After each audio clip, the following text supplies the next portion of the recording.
Evet arkadaşlar. Asus ROG Strix Scar 16 kutu açılışı yapıyorum. Şöyle bir çanta çıktı içinden. Güzel. Ve alırken bu yazmıyordu bu arada. Çanta şaşırttı yani. Beklemediğim bir şey olarak çıktı. Kalitesini merak ettim.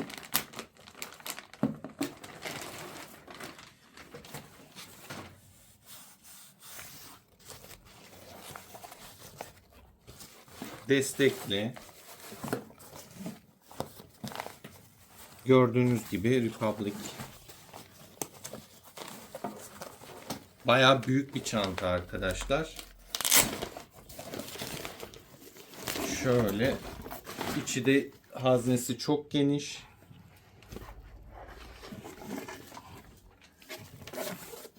Şöyle kapatalım. Güzel bir çanta gerçekten. Beklemiyordum, şaşırdım. Hoşuma da gitti. Şöyle koyalım. Evet.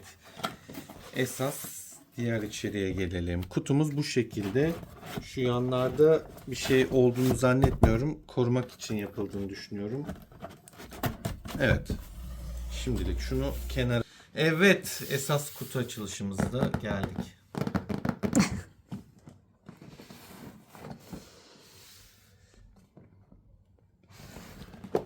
Şöyle bakıyorum. Tamam.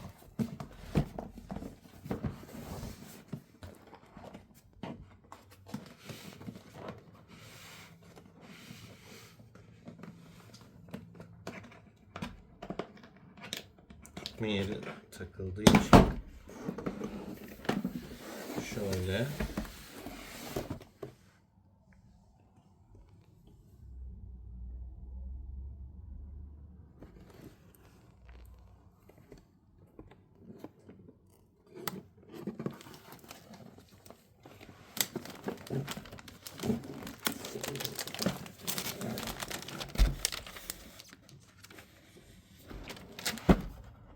laptopumuz.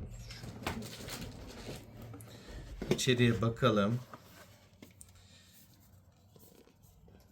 Microsoft var içinde.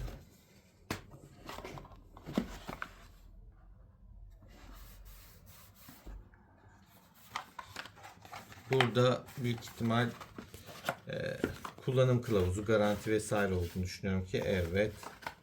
Tam olarak onlar yer alıyor.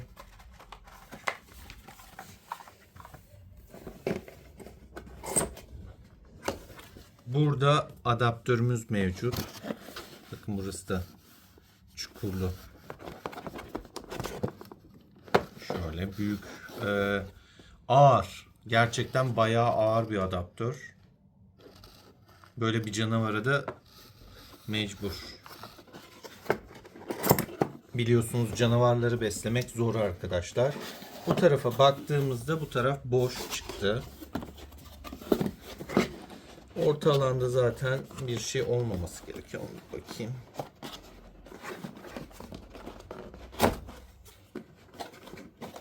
Evet, burası da boş. Tamamen tasarımla ilgili.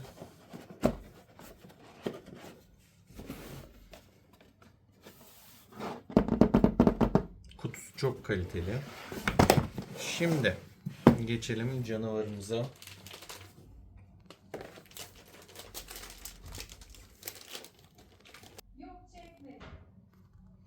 Arkadan görüntüsü bu. Birazdan jelatini çıkaracağım. Evet, jelatinimizi de açalım.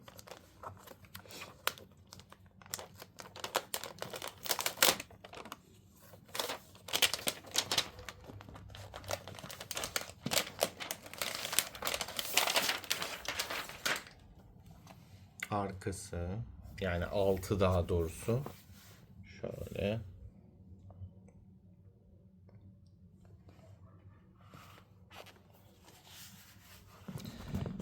Burada arkadaşlar yazdığınız şeyler görünebiliyor. Örnek veriyorum.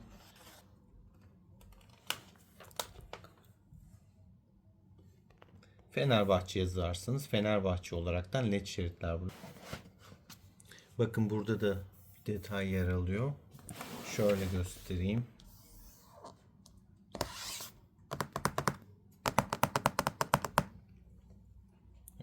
Açalım.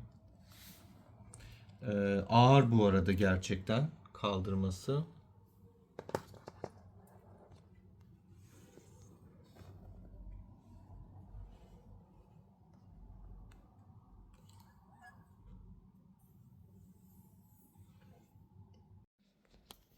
Evet, bakıyorum. Wow. Açılışı çok afilli şekilli geldi şu anda. Gördüğünüz gibi şöyle, hatta aşağıdan da elektrik şeyi var. LED'ler yani. Bakın.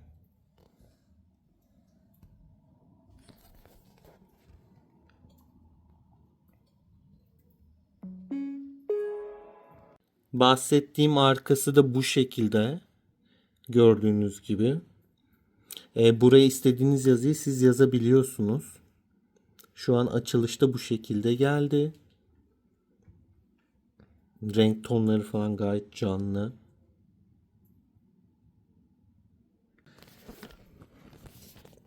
...8 TB arkadaşlar hafızası.